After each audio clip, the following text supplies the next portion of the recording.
Evangelho de Jesus Cristo, segundo escreveu João, capítulo 15, a partir do verso 18.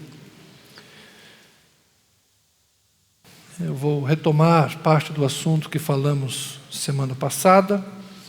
Quero voltar a falar da ação do Espírito Santo, desta questão da revelação de Deus, da revelação de Jesus Cristo, e como isto é de fato desafiador. Foi desafiador nos dias da encarnação do Senhor, foi desafiador nos dias do ministério apostólico e é também um desafio para a igreja presente.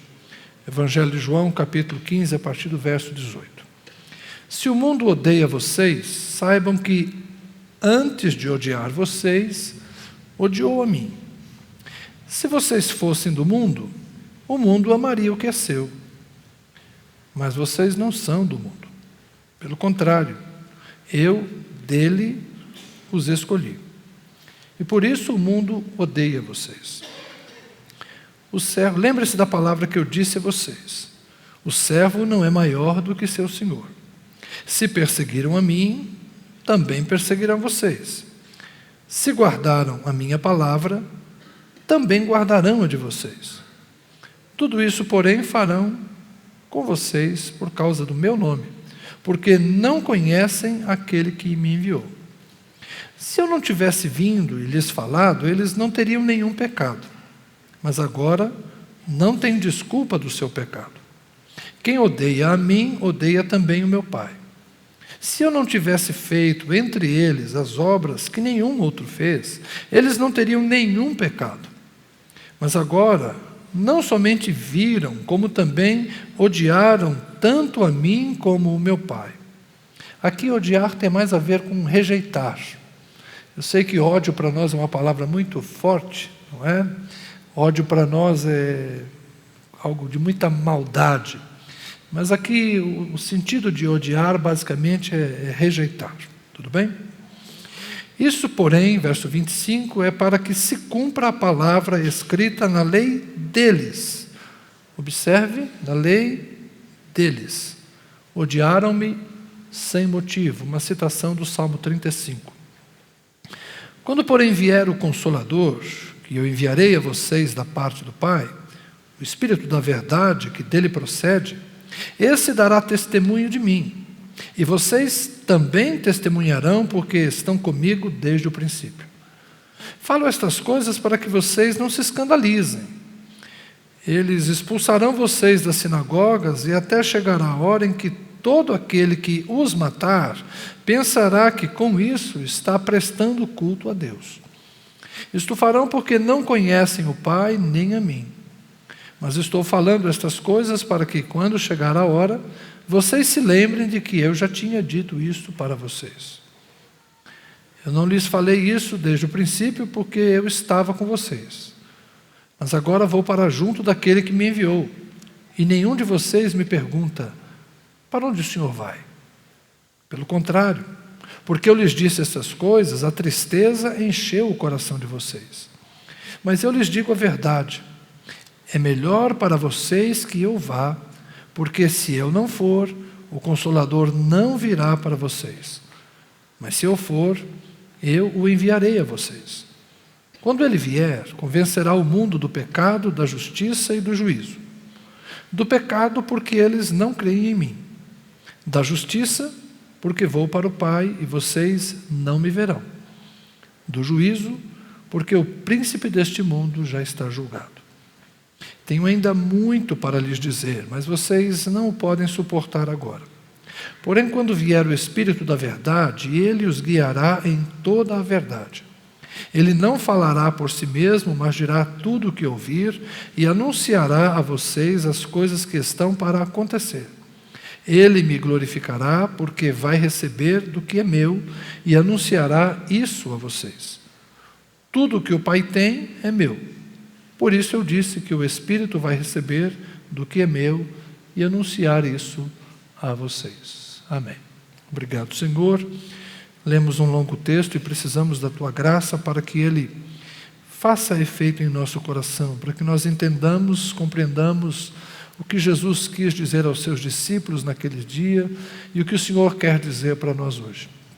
Que possamos nos aproximar das palavras do Mestre, para conhecer o coração dele, e que o Espírito Santo nos ilumine a todos nesta hora. Tanto para falar como para ouvir, precisamos da graça do teu Espírito. Por isso, rogamos a tua presença, ó Espírito de Deus. Por Cristo oramos. Amém. O mundo odiou a Jesus, o mundo rejeitou a Jesus. Mas o que é o mundo? O mundo é uma palavra que aparece muitas vezes no Evangelho de João, como eu já me referi a isso anteriormente. De onde vem a nossa palavra cosmos? Vem do termo grego, cosmon, mundo. Tanto pode ser às vezes traduzido como o presente século, essa nossa época, ou pode ser traduzido como a humanidade. De vez em quando a expressão mundo tem a ver com a humanidade. Outras vezes tem a ver com o sistema que se opõe a Deus. E aqui, particularmente, é essa a ideia inicial do texto. O mundo odiou a mim, o mundo vai odiar vocês. O mundo me rejeitou, o mundo vai rejeitar vocês. Interessante que pouco adiante Jesus vai dizer, eles não ouviram a minha palavra, mas outros ouviram a minha palavra. Da mesma forma, alguns vão odiar vocês, mas outros vão receber a palavra de vocês. Jesus não foi uma unanimidade nos seus dias, e Jesus não é uma unanimidade hoje. É verdade que nós não vamos encontrar alguém falando mal de Jesus. As religiões elogiam Jesus, as crenças em geral têm Jesus como um homem iluminado, como uma pessoa boa, que pregou o amor, uma pessoa ética, alguém extremamente generoso, que precisa ser ouvido. Ninguém fala mal de Jesus. Talvez alguns tenham queixas sobre os discípulos de Jesus, mas sobre a pessoa de Jesus, ela está bem preservada. Todos dizem gostar de Jesus, todos dizem apreciar Jesus. E ele é de fato um homem admirável. Eu digo porque ele é o mesmo ontem, hoje e será sempre. Para nós Jesus está vivo, para nós Jesus está presente. A gente não fala muito de Jesus no passado, afinal de contas, nós somos aqueles que acreditam na presença contínua dele conosco. Amém? Mas por que o mundo rejeitou a Jesus? E que mundo é esse? Talvez a gente pense no primeiro momento, é o mundo de Roma, é o mundo pagão, é o mundo idólatra, é o mundo que servia aos outros deuses, o poder governante naqueles dias que impunha a sua força pela espada, o seu domínio pela espada. Então é Roma, a imposição do império pagão. Este é o mundo que rejeitou a Jesus. É uma possibilidade, sem dúvida, este mundo rejeita Deus. Quando Jesus diz que não me receberam porque não conhecem o meu Pai, a gente pode dizer isso dos romanos. O paganismo romano não se baseia no conhecimento de Deus. Era uma cultura idólatra, assim como todo tipo de paganismo. O paganismo, de uma certa forma, é antropocêntrico. O paganismo é uma forma de afirmação da individualidade humana. Quando a gente estuda a história, a gente vai ver lá os valores do Renascimento italiano, a volta da cultura humanista. O que é esse renascimento das artes? Nada mais é do que a colocação do homem no centro da história e o deslocamento da religião ou da divindade cristã, do Deus trino, para o lado. Deus sai do centro e quem assume a centralidade da história é o homem. Esse é o renascimento, é a volta do humanismo. Se quem estava no centro era a religiosidade cristã, não estou dizendo que era Jesus, era a religiosidade cristã, sai a religião cristã e entra a religião do homem. Aí nós temos séculos de antropocentrismo e ainda é assim.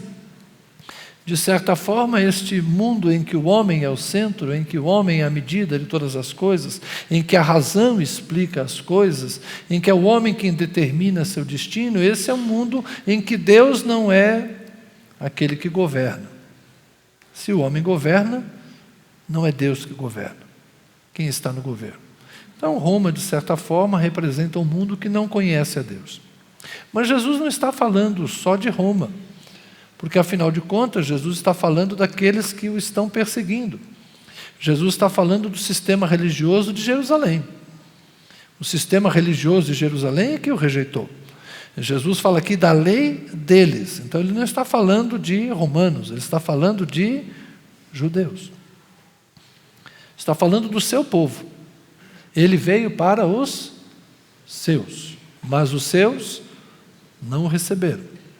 Então, esse mundo que foi hostil a Jesus e seria hostil aos discípulos, não é um mundo romano necessariamente, mas é a autoridade judaica. E, de fato, os primeiros discípulos, logo depois da ascensão de Jesus, serão chamados a prestar esclarecimentos, serão presos. Pedro e João, logo no dia seguinte de Pentecoste, entraram no templo, curaram lá um paralítico, e aí já foram chamados pelo Sinédrio para dizer: ei, o que vocês estão fazendo? Em nome de quem vocês estão fazendo milagres aqui na nossa casa? Tempo depois eles são presos, alguns são martirizados. Então, houve perseguição dos judeus contra Jesus e houve perseguição dos líderes judeus também contra os discípulos. O mundo tem a ver com eles. Mas será que só eles? Só este mundo dos líderes de Jerusalém que rejeitaram Jesus? Não. Lá na Galileia, em dado momento, Jesus disse: ai de ti, Corazim, ai de ti, Betsaida, ai de ti, Cafarnaum. Se em Sodoma e Gomorra tivessem sido feitos os milagres que vocês viram, eles teriam crido. Então, quem foi os que ouviram e viram sinais e não creram? Não são só os chefes de Jerusalém. É o próprio povo da Galileia, é o povo da Judeia, é o povo de Samaria, que em dado momento uma vila recebeu Jesus, mas outra cidade rejeitou Jesus. Jesus, ora, era aceito. Em alguns momentos, Jesus era bem-vindo. Em outros lugares, Jesus era convidado a se retirar. Algumas vezes tentaram prender Jesus, atirar Jesus de um precipício, apedrejá-lo, por fim acabaram crucificando, mas algumas vezes conspiraram contra Jesus. Em Gadara ou Gerasa, depende do Evangelho, Jesus foi lá, expulsou uma legião de demônios de um homem que estava lá oprimido, e a população da cidade saiu a ele dizendo: por favor, retira-te daqui.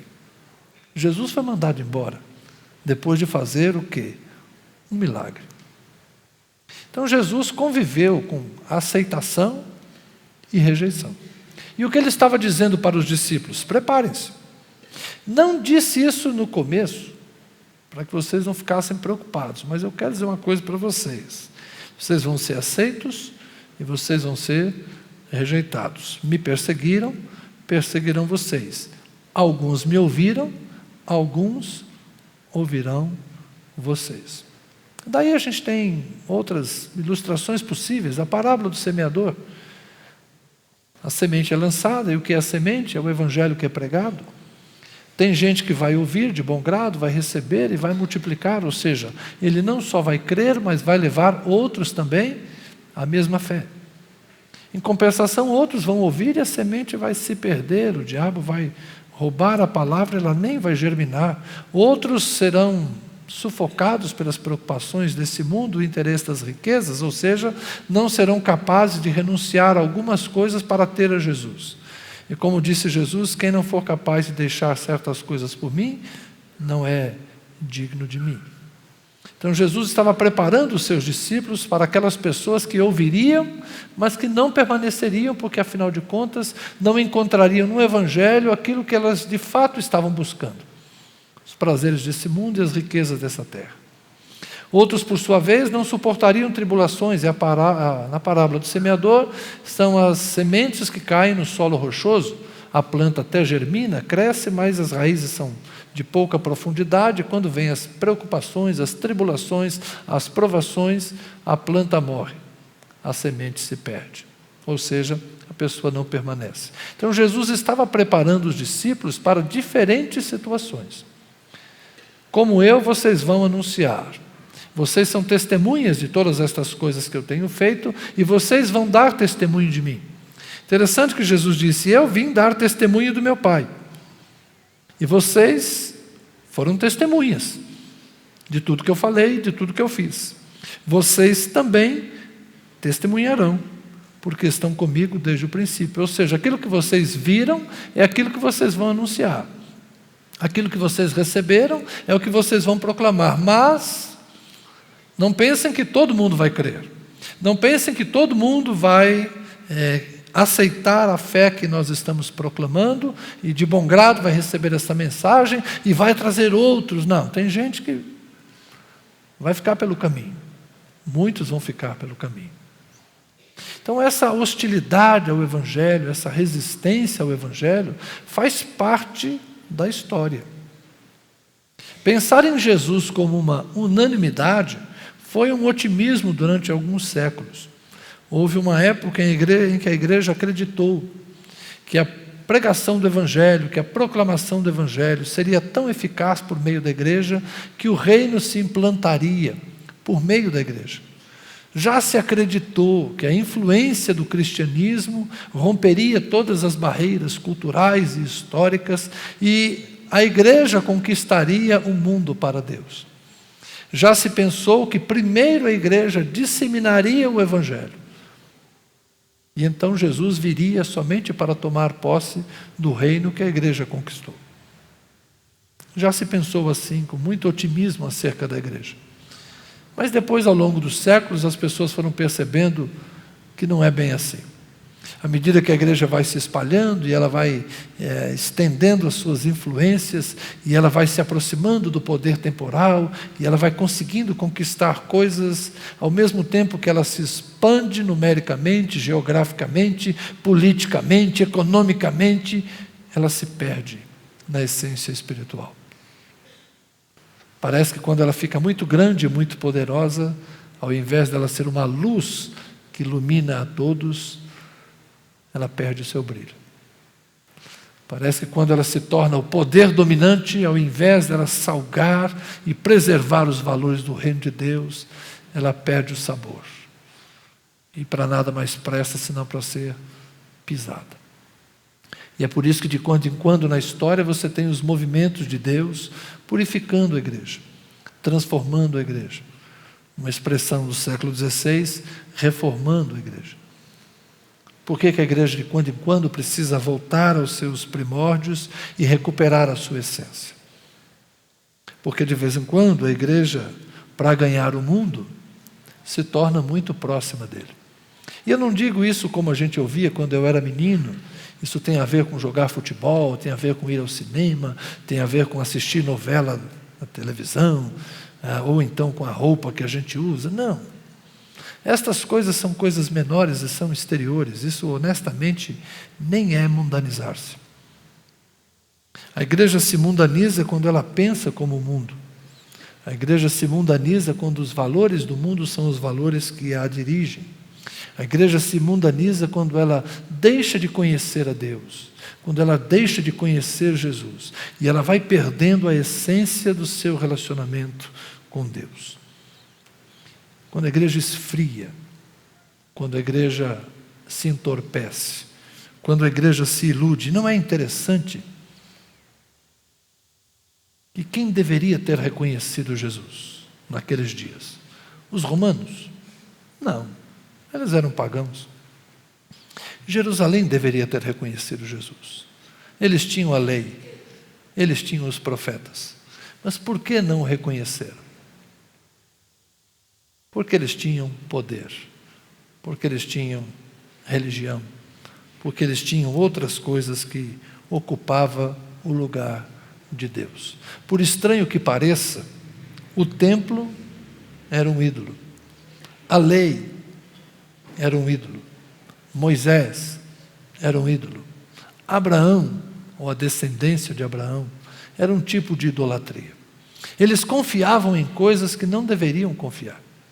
Jesus disse para eles uma vez: vocês acham que porque vocês descendem de Abraão, vocês são filhos de Abraão? Filho de Abraão é quem tem a fé de Abraão. Vocês são filhos do diabo. Porque o diabo é mentiroso e assassino, e vocês são mentirosos e estão tentando me matar. Jesus era um homem politicamente correto. Vocês estão entendendo? Ora, por que eles não reconheceram Jesus? Se eles estavam proclamando uma religião, fazendo sacrifícios a Deus, lendo os salmos de Davi, lendo a lei de Moisés todos os dias, como é que eles não reconheceram a Jesus? O que é que pode cegar as pessoas a esse ponto? Talvez alguém diga, o diabo. Paulo vai escrever na carta aos Coríntios, segunda carta, capítulo 4, que o príncipe deste século cegou as pessoas, para que elas não discernissem. É verdade. Mas no mundo judeu, eu diria que a grande motivação da cegueira era a dureza do coração. O coração endurecido. Como disse o profeta Isaías, e Jesus aplicou o que o profeta Isaías disse dos dias dele, Jesus aplicou aos seus dias. Esse povo me honra com os lábios, mas o coração está longe de mim. Às vezes a gente pensa que a cultura cristã, a formação cristã, a educação cristã, os padrões cristãos, os princípios cristãos na sociedade serão suficientes para que o mundo se renda a Deus. Sem dúvida é melhor ter valores cristãos, princípios cristãos, é muito melhor a gente ter uma religião cristã, é muito mais fácil e muito mais adequado, melhor para a vida. Mas isso não é, isto definitivamente não é salvação. A salvação é crer no Pai, a salvação é crer no Filho. A salvação é receber o Pai, a salvação é receber o Filho. A salvação é render-se, a salvação é entregar-se. A salvação está em buscar e buscar de todo o coração. Como profetizou Jeremias, buscar-me-eis e me achareis quando me buscares de todo o vosso coração. A questão é a dificuldade que temos de achar um coração inteiro. Há um rei de Judá que é muito interessante a forma como ele é apresentado. Amazias serviu a Deus, mas não serviu de todo o seu coração. Muitos de nós somos hoje pessoas divididas. Muitos de nós somos pessoas que não sabemos exatamente o que queremos. Ao mesmo tempo que temos sede de Deus e que temos fome de Deus, estamos tão ocupados com outras coisas, que Deus é quase um detalhe secundário na nossa existência. O ateísmo prático é quase a regra hoje em dia. Deus existe, mas Ele não faz muita diferença na minha vida. Deus existe, mas não me importa muito o que Ele pensa acerca do que eu estou fazendo. Deus existe, mas eu não estou muito interessado em perguntar a Ele a opinião dEle a meu respeito. Nós encontramos mais pessoas perguntando quem é Deus do que perguntando para Deus o que o Senhor pensa de mim. Muita gente está querendo ouvir Deus falar com ela. Mas você já pensou bem no que Deus tem para te dizer? Se você perguntar para Deus, o que Deus vai te responder? Eu tive algumas experiências, como já falei a vocês, Deus fala pouco. Eu vivo dizendo isso, né? E nas poucas vezes que Deus falou comigo, em geral, eu não gostei do que Ele me disse. Porque o falar de Deus é sempre um desnudar. Falar de Deus tem sempre a ver com algo que a gente deveria estar fazendo e não fez porque não compreendeu ainda a santidade de Deus. Quando Deus fala com a gente, em geral é para o nosso bem, é para a nossa edificação, é para a nossa transformação. E é por isso que Jesus disse assim, olha, eu tenho coisas a dizer a vocês, mas vocês ainda não estão prontos para ouvir. O Espírito da verdade que eu vou enviar, Ele vai falar com vocês. O que é isso? O Espírito da verdade, como eu disse a vocês, verdade em João, no Evangelho de João, verdade tem a ver com revelação, tem a ver com o conhecimento maior da própria pessoa de Deus. Quando Jesus fala, eu sou o caminho, a verdade e a vida, Ele está dizendo isso, olha, não virá ninguém melhor do que eu para revelar quem é Deus. Quando perguntam para Jesus, Jesus, tu podes nos mostrar o Pai? Aliás, é um pedido, mostra-nos o Pai. Jesus responde a Filipe, Filipe, eu estou com vocês há tanto tempo, quem me vê a mim, vê o Pai. Eu sou o Pai, eu e o Pai somos um. Então, como é que a gente conhece a Deus? A gente conhece a Deus por meio de Jesus. Como é que a gente conhece a Jesus? O que vocês acham? Vamos ler o Evangelho. Vamos ler os Evangelhos, porque nos Evangelhos está escrito aquilo que Jesus disse para os seus discípulos. E muitas vezes nós pensamos que a mera leitura dos textos bíblicos vai produzir em nós o conhecimento de Jesus. Se eu decorar, se eu souber, se eu entender, se teologicamente eu compreender o ensino de Jesus que está nos Evangelhos, eu vou conhecer a mente de Jesus. É uma ferramenta possível. Te apresenta muita coisa. Mas eu vou te dizer uma coisa, não é suficiente. Porque os discípulos escreveram uma parte do que eles ouviram.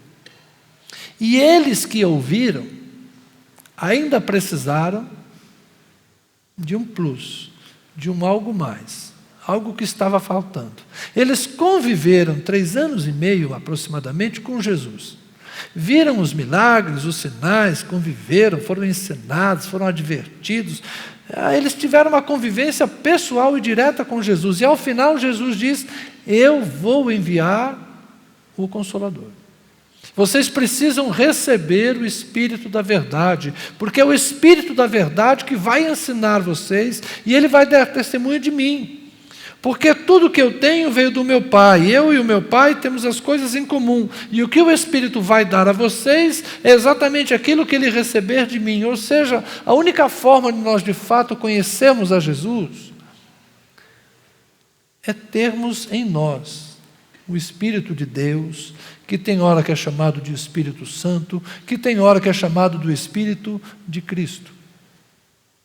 O espírito humano tem que ser vitalizado, tem que ser energizado, tem que ser renascido pelo Espírito de Deus. Como disse Jesus, se alguém não nascer de novo, não pode ver o reino de Deus. Só o novo nascimento vai produzir em nós a vida do Espírito. E o grande mistério de hoje é que nós temos uma geração que culturalmente é cristã. Mas um grande número de pessoas que têm cultura cristã, mas que não nasceram de novo, não nasceram do Espírito. E por que eu digo isso, que não nasceram do Espírito? Porque Deus não basta, porque Deus não sacia, porque não é Deus que elas estão buscando. Muitas pessoas vão às igrejas atrás da cura, e é legítimo, já que Deus cura, por que não buscar a resposta para a enfermidade no lugar onde há cura? Muitas pessoas vão aos templos, ou leem a Bíblia, ou vão pedir oração na casa de alguém, atrás da solução de um problema. Isso é legítimo, porque Deus é bom, Deus é abençoador, e Jesus faz de graça. Lamentavelmente, alguns cobram, não Jesus. Jesus abençoa de graça. E disse, o que recebeste de graça, dai também de graça.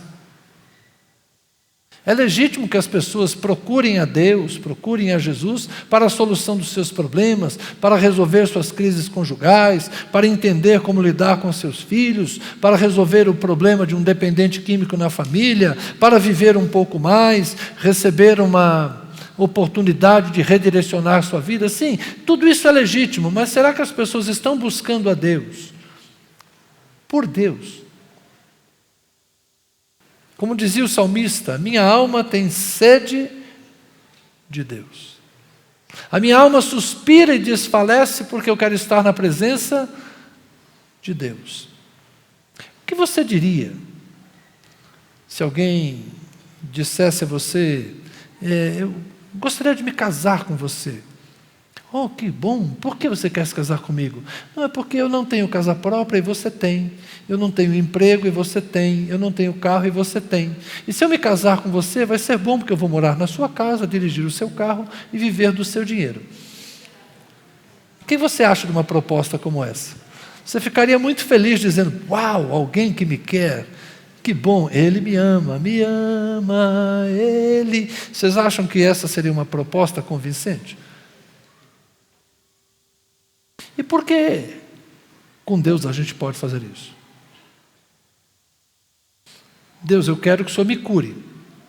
Deus, eu quero que o Senhor abra uma porta de emprego. Deus, eu quero ter casa própria. Deus, eu quero ir para o céu. Eu quero, Deus. Eu quero e eu quero. Isso lembra o quê? O amor que os nossos filhos nos têm. Quando eles têm 2, 3, 4, 5 anos, nossos filhos nos amam demais. Nossos filhos que dizem, me dá, me dá, me dá e me dá. E se você não der, o que ele faz? Embirra, esperneia e faz escândalo no mercado. É o amor que os nossos filhos muitas vezes nos têm na pequena infância. Mas depois eles descobrem o verdadeiro relacionamento. E aí, quando eles tiverem medo, eles vão pedir nossa presença. E quando eles vão crescendo, eles vão descobrindo que o nosso amor por eles é incondicional. Não, não é bem assim. Na verdade, nosso amor por eles também tem condições. Mas deixa isso para lá, nosso assunto não é família, isso é para o Léo.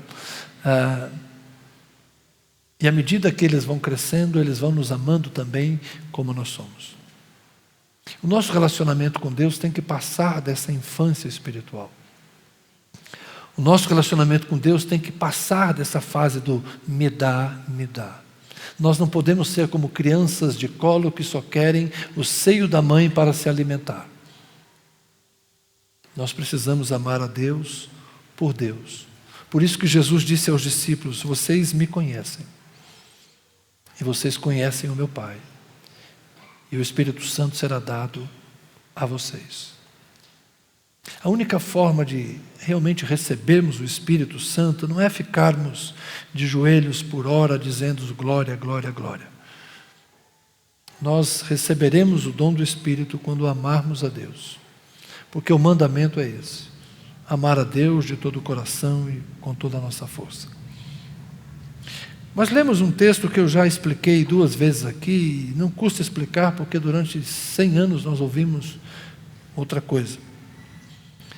Quando o Espírito vier, ele convencerá o mundo do pecado, da justiça e do juízo. Que mundo será convencido do pecado, da justiça e do juízo?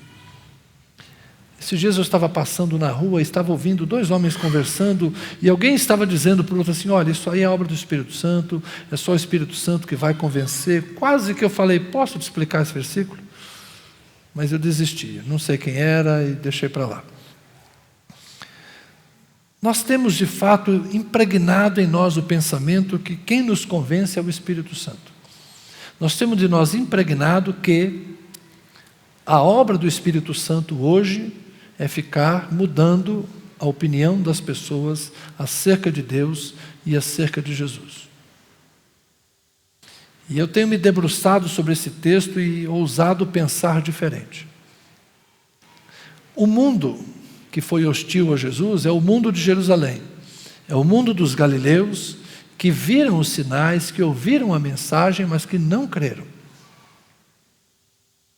Mas Jesus está dizendo aos seus discípulos, na noite de quinta para sexta, logo depois ele será crucificado e vai morrer, ele está dizendo aos discípulos, olha, eles não me receberam, porque eles não conhecem a mim, eles não conhecem a meu Pai. Eles vão rejeitar vocês também, vão odiar vocês, mas alguns vão receber a palavra de vocês. Quando o Espírito vier, ele vai guiar vocês, ele vai ensinar vocês, porque o Espírito da verdade vai conduzir vocês. E o Espírito da verdade, e aí que entra a compreensão, será um terceiro sinal para esta humanidade. O primeiro sinal é a criação. Deus se manifestou como Criador. Há quem, por intuição, creia na existência de Deus vendo a criação. Paulo diz isso. Segunda grande revelação de Deus é Jesus. O Verbo se fez carne e habitou entre nós, vimos a sua glória, glória do unigênito do Pai. A questão é que Jesus veio como um marco histórico e geográfico. Ele foi enviado às ovelhas perdidas da casa de Israel. Jesus viveu num polígono muito pequeno, num paizinho minúsculo. E durante apenas 3 anos e meio de ministério. Então Jesus tem uma tarefa geográfica e temporalmente limitada. Pouca gente o viu, pouca gente o ouviu. Mas agora nós temos um terceiro sinal. E este sinal é dado a toda a humanidade. Nos últimos dias, que começaram lá, derramarei do meu Espírito sobre toda a carne. O Espírito Santo é dado sem medida, e o Espírito Santo é dado para todos. Por isso que Atos dos Apóstolos vai mostrar como o Espírito Santo desce em Jerusalém, no capítulo 2, desce em Samaria, no capítulo 8, na casa de Cornélio, em Cesareia, no capítulo 10, em Antioquia, no capítulo 11, em Éfeso, no capítulo 19, e vai terminar com a pregação do Evangelho em Roma. O que Atos dos Apóstolos nos está dizendo? A história contada por Lucas. Está nos dizendo que o Espírito Santo, a partir de Jerusalém, estava alcançando o quê? Todo mundo. Por que Atos termina em Roma? Porque Roma é a sede do império. Começou na pequena província da Galileia, na insignificante Galileia, de onde os judeus diziam, nem profeta nasce lá. Começa na Galileia, mas chega em Roma. Ou seja, este mundo há de reconhecer. E tem uma frase interessante. Paulo escreve assim, até entre a guarda pretoriana, ou seja, a guarda pessoal do imperador, tem gente que se converteu. Deus não é fraco, não. Você está entendendo? O terceiro sinal é o Espírito Santo. Este mundo, que não se deixou convencer pela criação, que não se deixou convencer pela encarnação, pela manifestação do Filho, pelos sinais que Ele fez. Esse mundo tem a chance de se deixar convencer ainda pela manifestação do Espírito Santo. Ele terá que se convencer do seu pecado. O mundo terá que se convencer, não estou dizendo ser convencido. A descida do Espírito Santo é uma oportunidade para que o mundo se convença do pecado de não crer em Jesus.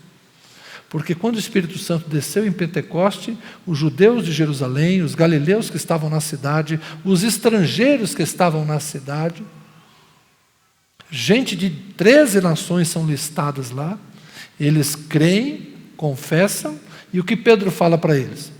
Arrependam-se, sejam batizados e recebam o dom do Espírito.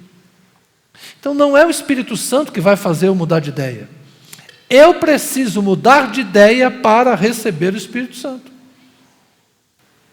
O fato de existir o Espírito Santo, o fato do Espírito Santo estar presente, o fato do Espírito Santo ter entrado na história, é o terceiro sinal, é o terceiro ponto da revelação. E não nos será dado outro. Ou nós nos arrependemos de uma vida autônoma sem Deus, ou nós nos arrependemos de uma vida autocentrada sem Deus, ou nós nos arrependemos de uma vida humanista em que nós somos os donos do nosso destino e nos rendemos a um Deus que quer nos salvar, e para isso nos criou lá no Éden. E para isso enviou o seu Filho que morreu na cruz. E para isso enviou o seu Espírito Santo, para viver no meio de nós e habitar em nós. Porque Jesus disse isso, Ele estará em vocês. Ou a gente se arrepende e abre o coração para ser morada do Espírito Santo, ou nós seremos o mundo, que é hostil a Deus. Ah, mas o mundo hostil era o romano, era o judeu. O mundo cristão pode ser hostil a Deus. Porque cultura não salva. Porque religião não salva. O sinal da vida de Deus em nós não é o templo que frequentamos ou o credo que subscrevemos, mas é a presença do Espírito Santo em nós. Quando Paulo escreveu aos crentes de Éfeso, ele disse que há uma marca em nós, há um penhor, há uma garantia em nós, que é o Espírito Santo. Quando Jesus voltar, conforme Paulo escreveu a Timóteo, o Senhor conhece os que são seus. Quando Jesus voltar, não serão os crentes que estão atentos de madrugada dentro do templo orando, mas serão aqueles em cujo coração habita o Espírito Santo. Não serão aqueles que terão uma Bíblia debaixo do braço, estarão vestidos adequadamente. Serão salvos aqueles em cujo coração mora o Espírito Santo. Ser morada do Espírito Santo é a marca, ser morada do Espírito Santo é o penhor, é a garantia. Por isso nós temos que nos convencer do pecado de não crermos em Jesus. Mas eu creio que Jesus existe. Como eu disse no começo, ninguém fala mal de Jesus. A questão é, até que ponto vai a sua relação com Jesus? Jesus realmente é Senhor, Salvador, Filho de Deus. Jesus para você é tudo aquilo que Ele disse que era. Quando Jesus diz para Filipe, eu e o Pai somos um, quem me vê a mim, vê o Pai. Você acredita nisso? Quando Jesus diz, eu sou a ressurreição e a vida, aquele que crê em mim, ainda que esteja morto, viverá. Você acredita nisso? Você acredita que vai ressuscitar? Ou você pensa que morreu aqui e acabou? Você está entendendo? É acreditar no que Jesus ensinou. Você acredita que o amor é a força mais importante que pode transformar a humanidade? Você acredita que o maior mandamento é amar a Deus e amar o próximo? Você concorda com Jesus? Está entendendo? Crer em Jesus tem a ver com levar Jesus a sério. Então, a vinda do Espírito Santo é um sinal para este mundo, de que este mundo peca quando não crê em Jesus. É um sinal para este mundo da justiça. Que justiça? A justiça de Cristo. Vou para o meu Pai e não me vereis. A coisa mais fácil para nós seria se Jesus estivesse aqui. Aí nós disséssemos, Jesus está presente, olha ali. Ó. Se Jesus todos os domingos, ou na hora que a gente se reunisse, Jesus entrasse por aquela porta, tivesse aqui uma cadeira, e ele se sentasse aqui e ficasse assistindo o nosso culto, aí você diria, Jesus está ali. Nós ficaríamos muito felizes, seria muito mais fácil para nós se Jesus estivesse presente, fisicamente presente. Afinal de contas, Jesus tem um corpo, certo? É um corpo glorioso, mas tem. Só que Jesus não aparece, Jesus não vem, sabe por quê? Porque ele disse para os discípulos, vocês não me verão. Por quê? Porque eu vou para o Pai. O mundo será convencido da justiça. Que justiça? Justiça de Cristo. Cristo é justo. Onde é que Ele está? No céu. Quando a gente fala de ir para o céu, eu queria estar lá. Se eu estivesse lá, não queria voltar. Por quê? Porque o justo está lá. E quem é o justo? Ele. O autor de Hebreus vai dizer que ele inaugurou um novo e vivo caminho. Eu creio que a humanidade que crê em Cristo vai para o céu. Por quê? Porque onde foi um, o resto também vai. Dizem que onde passa um boi, passa a boiada. Jesus já chegou lá, é por esse caminho que eu vou. Por isso que Ele é o caminho. Então Jesus está lá, e Ele prometeu, onde eu estiver, vocês também estarão comigo. Então a questão é, a justiça de Cristo foi atestada quando Ele enviou o Espírito Santo. É uma prova do quê? De que Ele chegou lá. Não foi isso que Ele disse? Importa que eu vá, para que eu envie. Se Ele não tivesse chegado, Ele não poderia enviar. Vocês estão entendendo por que a chegada do Espírito Santo é sinal da justiça? Porque Jesus chegou. Quando Jesus chegou, Ele enviou o Espírito. Então não é que o Espírito Santo está aqui agora para nos convencer da justiça, não. Ele é um sinal de que Jesus é justo. E por fim, do juízo. Por quê? Porque o príncipe desse mundo já está condenado, ou seja, o governo que governava esse mundo já foi deposto. Os reinos deste mundo já passaram. Quem governa agora é Jesus. Eu confesso que eu não defendo a tese do Deus está no controle. Esse é um assunto para outro dia, não vou mergulhar muito agora. Eu não sou fatalista e não creio que Deus está lá em cima determinando todas as coisas. Muito pelo contrário. Eu penso que nós somos responsáveis pelas nossas escolhas. Mas quem governa a história, quem governa o mundo é Deus. Eu não penso no micro-universo, no universo das pequenas coisas, com quem eu caso, com quem eu vivo, se eu vou comer frango, se eu vou comer carne, se eu trabalho no Bradesco, se eu trabalho no Itaú, se eu não trabalho. Deus sabe se eu vou fazer curso disso ou daquilo. Senhor, que curso o Senhor quer que eu faça? Deus fala assim, meu filho, vai estudar, resolve aí você. Vai fazer, como é que é, aqueles testes lá de aptidão. Tem tanta gente inteligente aí, se vira. Eu penso que Deus não se mete nessas pequenas coisas, exceto se, por algum interesse dele, algo convier. Mas quem governa o mundo, quem governa a história é Deus. Não há ninguém tão poderoso que escape ao governo de Deus. Qualquer um nasce e morre, qualquer um sobe e desce, qualquer um existe e inexiste de acordo com os interesses de Deus. Não que ele fique mexendo em tudo, mas que ele tem poder para fazer o que quiser. Por quê? Porque o príncipe deste mundo já não governa. Quem governa é Deus. Jesus disse, foi categórico, todo poder me foi dado no céu e na terra. Então por que as coisas não são do jeito que Deus quer? Isso é assunto para outro dia, são 8:55, eu não posso falar disso agora. Mas Deus governa.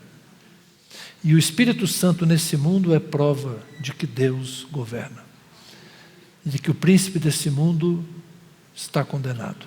Porque agora nós vivemos a era do Espírito Santo. Nós estamos vivendo os dias que são chamados de os últimos dias. É a escatom de Deus. São os últimos dias. O Pai se revelou, o Filho se revelou, o Espírito se revelou. Não tem mais nada depois disso. Se quiser crer, creia. Se não quiser, problema seu.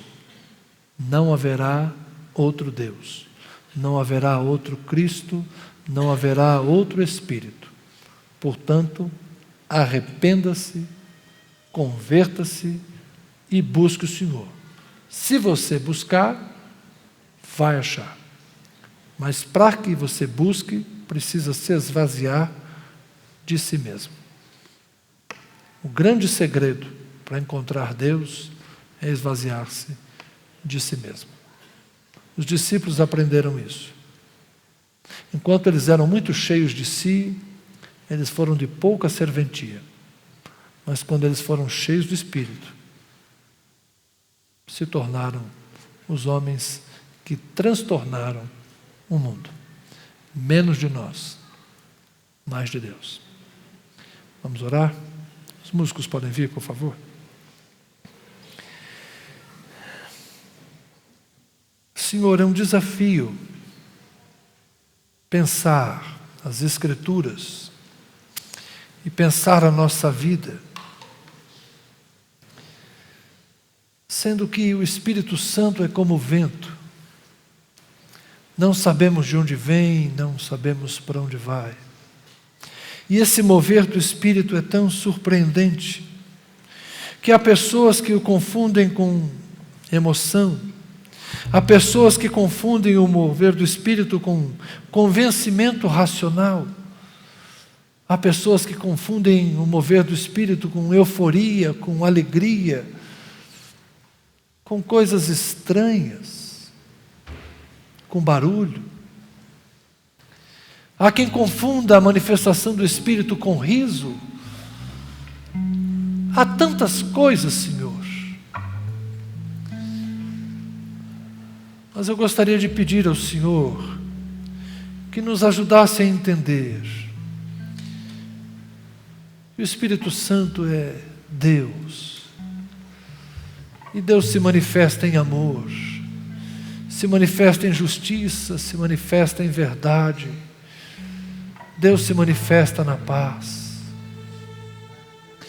Ó Espírito Santo de Deus, que a gente aprenda que não é barulho, não é emoção, não é confusão, não é gritaria, mas é a paz de Cristo enchendo o nosso coração, é a alegria do Espírito enchendo o nosso coração, é o amor de Deus enchendo o nosso coração, porque o fruto do Espírito é amor, o fruto do Espírito é alegria, o fruto do Espírito é paz. E se em nosso coração não há amor, se em nosso coração não há alegria, se em nosso coração não há paz, é porque nós não temos nos enchido do Espírito de Deus. Temos religião, temos costumes, temos cultura cristã, lemos Bíblia, frequentamos templos, liturgias, mas se não há amor em nosso coração, se não há alegria em servir a Deus e amar a Deus e cultuar a Deus, se o Senhor não é a nossa alegria, se o Senhor não é a nossa paz, estamos vazios do Espírito, Senhor. Somos pobres, infelizes, cegos, estamos nus. Ajuda-nos, Senhor, a perceber que a vida do Espírito pode estar em nós se apenas abrirmos o coração. Porque o Senhor está à porta e bate, porque o Senhor quer entrar, o Senhor quer transformar, o Senhor quer dar vida, o Senhor quer dar santidade, o Senhor quer nos vestir de justiça. Como lemos, Senhor, o Senhor quer dar vestes de alegria para quem tem o espírito angustiado. Enche-nos, ó Deus, da Tua presença, da presença suave ou poderosa, da presença extravagante do Teu Espírito. Enche o nosso cálice até transbordar, Senhor. Que o fogo do Espírito venha sobre a Tua igreja para purificá-la. Que o sopro do Espírito venha para avivar as chamas do altar. Que a santidade do Espírito venha para nos apartar de toda forma de pecado, Senhor. Nos tira da bebedice, da gulodice, dos prazeres da carne, da luxúria. Nos livra, Senhor, dos prazeres carnais que te ofendem. Santifica a mente e corpo, Senhor. Olha para nós, Senhor. Santifica a nossa vida financeira. Santifica a sexualidade do Teu povo. Santifica, ó Deus, os lábios, para que não profiramos mais mentiras, Senhor, mas para que sejamos verdadeiros. Santifica os dedos nervosos que teclam injúrias nas redes sociais. Santifica os olhos impuros, Senhor, que visitam a pornografia para alimentar um coração degenerado. Santifica, Senhor, a Tua igreja. Nós não queremos ser cristãos de nome, Senhor. Nós queremos ser cristãos genuínos, ter a vida de Cristo em nós, olhos puros, mãos inocentes, que não tem sangue nelas, mãos que não têm violência, que não ferem, que não esmurram, que não espancam, que não furtam. Pés santos, Senhor, que caminham nas veredas estreitas da justiça, pés que escolhem muitas vezes o caminho do sofrimento, mas o caminho reto, o caminho que expõe a riscos, mas o caminho santo. Ó Espírito de Deus, Tu que conheces mente e coração, aproxima-nos de Cristo, dá testemunho de Cristo a nós, dá testemunho do Pai e aproxima-nos deles, para que nós sejamos um com eles e para que sejamos uns com os outros, em plena comunhão contigo. Habita em nós, Espírito Santo, santifica-nos, purifica-nos, ajuda-nos. Por Cristo oramos. Amém e amém.